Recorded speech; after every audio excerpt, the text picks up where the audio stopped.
Thanks everybody for coming along today. I'm very honoured to be asked to present today. Telstra has asked me to tell a little bit about my story in the hope that it will inspire others and help others to make some key decisions in their lives. So I'm not much of a public speaker, and this side of is something that I have struggled with, but it's just a challenge. So basically a little bit about myself. Many years ago I decided that I was going to delete the word problem from my life. So I no longer have problems in my life. I only have challenges. So when my staff come to me and they say, I've got a problem, I say, no you don't, you only have a challenge. And it seems to change your perception on how to cope and deal with different things in your life. So yeah, today I just wanted to tell you a little bit about my story, and throughout it I'm going to look at a few key challenges that I've faced that have been actual turning points where I've had to change the way we do things as a business, the way we do things as a family as well. So, okay. So first of all, I worked out pretty early on, in order to be successful in life, you needed to change your mindset. You need to have an attitude of never give up and feed on positivity. So it's really important that you don't have that negativity in your world.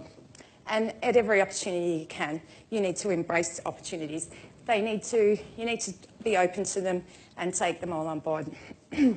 So I'll start way back at the beginning. This is my mum, Heather. I grew up in country Victoria in a small town called Swan Hill. So my mum is a retired nurse, and she's been the strength to push me throughout my life. So she always taught me where there's a will, there's a way, and she certainly stood beside me through everything I've ever done. This is my dad, Eric. This photo's not his favourite. It's the one and only fish he's ever caught in his entire life. So he's pretty proud. I'm proud of him for actually going fishing with me. So, but my dad is a retired bus driver. He's always worked in logistics. And he taught me that you needed to have really strong morals, a good work ethic, and great self-respect in order to get through all the challenges you're going to face in your life. So. As a child, I grew up on a farm, so every photo I could find had a pet in my hand. And yeah, I had 3 brothers and sisters. I was the baby, so I learnt negotiation skills pretty early. I had them all wrapped up. At the age of 16, I moved out of home and with my boyfriend of the time. And by the time I was 19, we had purchased a house. At the age of 21, I found myself to be a single parent. So obviously that wasn't planned, but these things happen. On a rare outing one night, I was lucky enough to meet up with an old school friend, and that is Justin, my husband now. And he didn't run for the hills when he found out I had a small child, so that was a bonus. So we went on to get married, and with Justin came opportunity. So what Justin wanted was to move to Darwin because it was a land of opportunity, and we were going to be able to succeed in life. So along came our very first challenge when we announced to the world that we were going to move to Darwin. Jacob's father didn't think that was such a great idea. So we soon were issued with court papers at the age of 22 saying that we couldn't leave the state of Victoria. So we didn't have a whole lot of money, and back in those days I went to lots of different lawyers, and they said to me, it's all too hard. You don't have enough money. All the judges are just going to make you stay in Victoria, so don't even bother, just stay here. I didn't give up. Like my mum said, where there's a will, there's a way. And, you know, back in those days, your yellow pages is where you found your information. There was no internet, and word of mouth. Eventually, I found a lady in Melbourne, and her name was Helen. And she actually taught us what it was like to be on the receiving end of people giving back. So when I found Helen, she was, you know, she had an attitude of a lion and a heart of gold, but she was a complete rattlesnake. And I walked into her office, and she pretty much said to me, I don't see why you can't achieve your dreams. I don't mind how much money you have. I will help you get there. So this is not Helen, but this is very much what she looked like. She was pretty scary. She was pretty scary, scared me. But certainly she had the biggest heart of gold, and if it wasn't for her, we certainly would have never made it to Darwin. So after 6 months of going through family court, we finally were able to move to Darwin. So I guess this taught us very early on in our life that don't give up. If you've got a dream or you want to achieve something, you need to just keep looking for a person who will help you. If you can't achieve it on your own, there is someone out there. And if the first person says you can't do it, then keep looking until you find someone who can help you. So obviously that's where there's a will, there's a way. So that's a saying that's very strong in my world. Okay, so off we trundled, and old caravan and old car, $1,000 in the bank. We'd spent it all at family court, so we were off to start our new life. We spent the first 11 months living in a caravan in the caravan park, which I think is a pretty common territory story. Most people have done that, I think, that moved to Darwin. Justin and I both had good jobs, and we thought, you know, let's make Darwin home. So we went out and purchased our very first block of land. So we thought, you know, how complicated can this be? We've got Justin's a qualified builder. Surely we can build a house. So along comes challenge number 2. So we were only about 23 at the time, and maybe 24, and never really dealt with banks before. And the bank manager told us everything was wonderful and go ahead and start building. So we've put the slab down, and then we get that phone call that says stop building. The powers above me have declined your finance, and you need to completely just hold it there. So after 3 months of negotiating with the banks, and we finally got the all clear to continue construction. What we didn't realise was we'd inadvertently signed that a quarter of the money we needed to build the house wasn't going to come to us until the house was finished. So this is usually a bit of a challenge because you don't tend to borrow more money than you actually need. So we were building the house on weekends and after hours, and it wasn't long before we started to run short on cash. Pretty much it was the year 2000 and the GST had come in. Construction industry was pretty quiet, so Justin didn't have a huge amount of work. I was heavily pregnant with our second child, and Justin came down with pneumonia, so we were in quite a challenging time. Topped with that, the house we were renting got sold, and we had to move out. So we now had a half-built house and nowhere to live. So we put a caravan on the block behind the house, and we're travelling a couple of suburbs each day to have a shower in a storage shed with no hot water. With a 4-year-old was a bit of a, he screamed loud every time. So eventually what happened was we started to get court orders. So contractors and suppliers were screaming for money.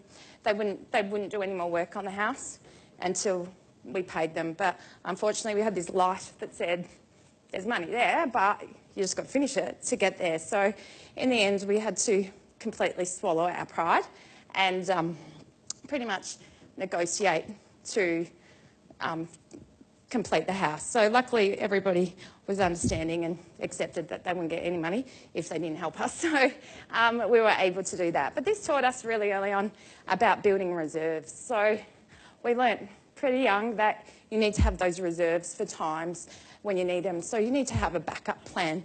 So that pushed us into heavily getting into investment properties. So at the moment, I think today Justin and I have approximately 70 properties that we own across Australia.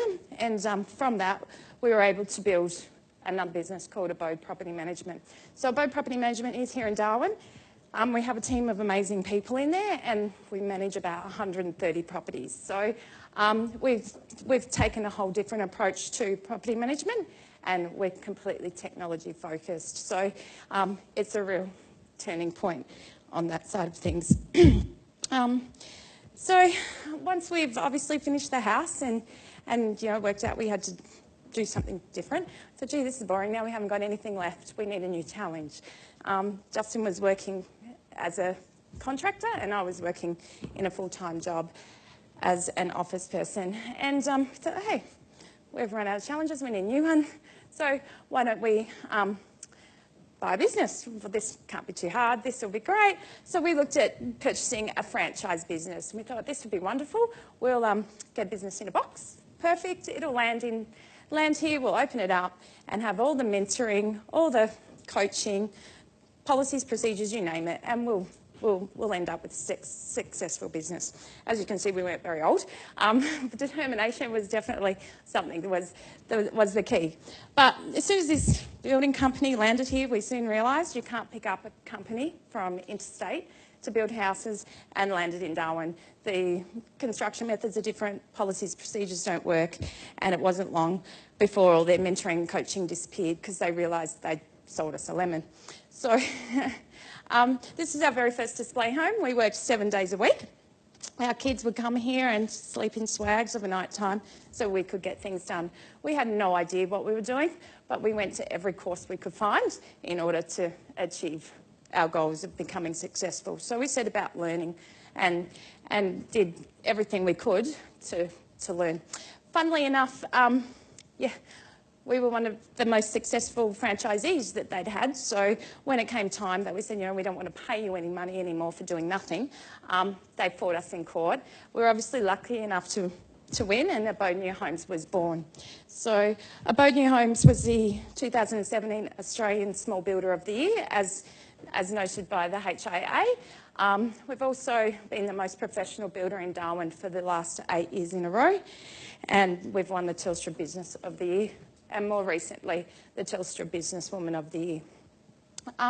So pretty much this lesson taught us that you need to acquire know-how. At no point in time do you know everything. You need to keep learning and keep evolving for your business, for your personal self, and for those people around you. And knowledge really is the key to success. And the moment you stop learning is the moment that you don't move forward in your life.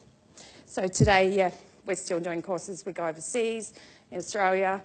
We do a lot of personal development as well as business development. So everything we do is all about bettering ourselves and then bettering those around us. So everything's going well. We have great business. We've got it all going on. What could go wrong? Well, it's one of those middle of the night phone calls that no one ever wants to get. So it sort of went something along the lines of, hi, it's the Palmerston Police Station on the phone. Your premises is on fire. You need to attend immediately. So, pretty scary thought. 3 o'clock in the morning, we're driving to the office. I think it was the longest drive to work I've ever had in my life, in fetal position in front of the car, thinking, what are we going to do? What can we do with nothing left? When we arrived, there was fire trucks all around the building. They wouldn't let us within a block. It was too dangerous. And they basically just said, wait there. I'm one of those people that really can't deal with anything bad. If someone cuts themselves, they sort of need to tell me how bad it is before I look, so I can mentally prepare myself. And if they lie to me, I'll run the other way. So it probably wasn't a very good idea for me to break through the barrier. So Justin broke through their barriers after a little while and went, and he was gone for what seemed like eternity. In the meantime, I'm sitting on the grass, hyperventilating, thinking, oh my God, I've got no data. I've got no information. I've got 30 homes in construction. How do I finish them? I don't know what colours they're going to be. I've affected the lives of all these people, and there wasn't anything I could do about it. So, anyhow, I sat there panicking for a while, and Justin, finally, I looked up and he's coming back and he's running, this huge big smile on his face. That's a really odd thing to be happy at this time. And he's come running and said, it's okay, it's not our office, it's the office next door. But not so good for them, but admittedly we still had a lot of downtime. We had smoke damage, but our precious data was safe. But I tell you what, that feeling of thinking you have lost everything is not a feeling you ever want to go through. So we set about finding other ways to do business. So I guess we pretty much looked and we realised technology is definitely the way to go. So you're not relying on physical information. So we've sort of did everything we could and looked around and we worked out technology as a friend. Today we are the most technologically advanced construction company in Australia.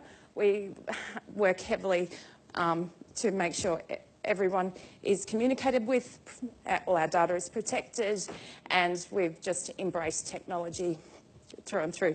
Hence, that's how we became the face of Telstra's Be That Business campaign, and it's a national that campaign. Business, the one that's known for that thing, that's something special. like that project construction company, Abode New Homes. Life partners, business partners, had the connections, had no clue about IT. Got some advice from Telstra, stuck their files in the cloud to work from more places with Telstra Cloud Solutions. But you know what? This business started like yours. Be that business with the tools to help you thrive. So yeah, it's pretty much technology is the best thing that's ever happened to us in our business, across all of our businesses. And it's one of those things that you need to constantly embrace and change it with. Okay, so again, we're thinking everything's going wonderfully and nothing more can go wrong, surely not. And that's when along came my diagnosis. So I guess I was diagnosed with a rare disease. It's called systemic mastocytosis. So this is a very rare disease that has unknown outcomes and it affects your autoimmune system. So basically, I'm allergic to everything and can go into anaphylaxis at any point in time. So when I first started vomiting daily, everybody would get excited. They'd be like, oh my God, you're pregnant, how exciting. I say to them, I wish I was, because then I'd know the cause. And I'd also have an end date. But yeah, unfortunately, this is something that I've learnt to live with. And a few near-death experiences have shown me that your most important asset in your life is people. So the people in my world are the most valuable for me. I have gone from a boss to a mentor, from a parent to a role model. Every person in my world, I do my best to educate and teach them what I know to leave a legacy behind. And these are the beautiful people that I spend my days with. They are an extended family, and in the Territory it's important to have a great culture and an extended family, and these guys certainly are that for me. So at Abode New Homes, obviously we build houses. If anybody wants one, these guys will make it happen like you have no idea. So we also have a property management team, and I also business coach a couple of other businesses. So Laser Plumbing is another one that I coach. They've gone from a one-man band to now having 5 full-time staff. So I'm all about giving back and educating. This is my husband, Justin. This is absolutely my most favourite photo of him. It sums him up to a T. He would have to be the happiest person I've ever met. Very positive. We've been lucky enough to have a great relationship outside of work as well as in the office. So obviously we've had challenges within our marriage, but we've worked through them, and 22 years later we're still happily married.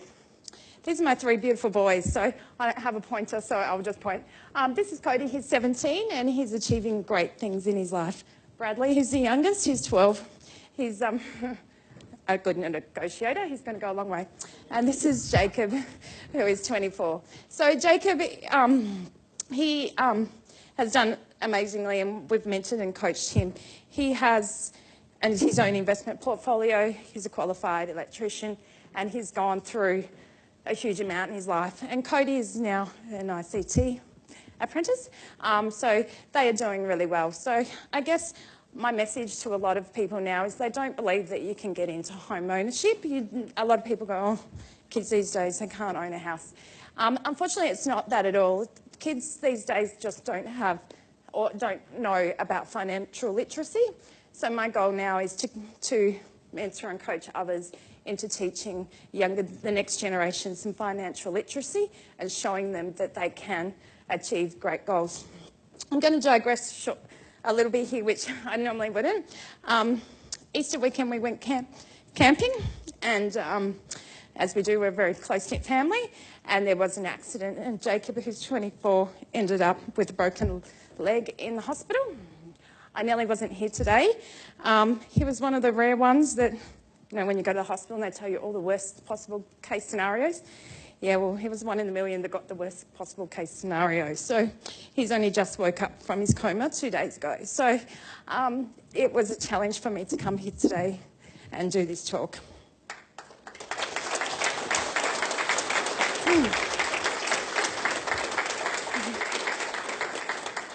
I probably should mention the reason I am here is because I talk about mentoring others and young people. In actual fact, he mentors me with public speaking. So this whole slideshow, he has mentored me, helped me put it together, critiqued me and made sure it was as it should be. So he would have been disappointed if I didn't present today. So I guess I want to just put out to all of you in the room that I challenge you here today to delete the word problem from your life. You only have challenges from now forward. And when you run out of challenges, you need to go out and find some. Go and find some challenges, and then these will create opportunities for you. And if you've been lucky enough, like I have, they will then turn into successes. So thank you, and I hope you enjoyed my story.